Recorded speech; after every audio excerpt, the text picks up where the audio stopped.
Be careful because the truth set changes depending on the domain that you're in. For example, if I want to find the truth set of 1 less than or equal to x squared less than or equal to 4, given that domain is the set of all integers, then I'm going to have to start by listing the integers first. And once I list the integers, I'm basically going to try to determine which one of those integers make my predicate true.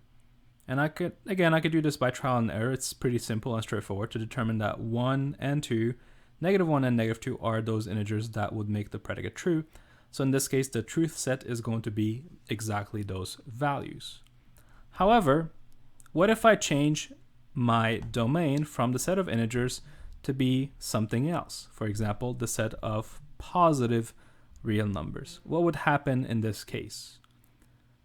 For instance, in this case, I'm going to start by first remembering that I'm only working with the set of positive real numbers. These guys could be decimals, but they're not allowed to be 0 or negative. And out of all those numbers, I want to figure out which one of them make the inequality true, basically. In this case, I'm going to have to use a little bit of algebra, and I'm going to have to try to solve a compound inequality. But once I solve it, I'm going to determine that every number between 1 and 2 is going to be a number that makes my predicate true. This includes 1.1, 1.5, 1.7, and so on and so forth. There's a lot of these guys. There's a lot of these numbers.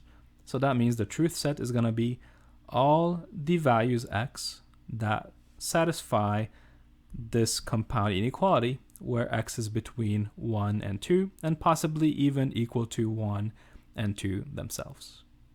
So you got to be careful what your truth set is. It all depends on your domain. This is why it is very important to write down the domain all the time. So never ever define a variable without saying where that variable lives, especially when you're making proofs.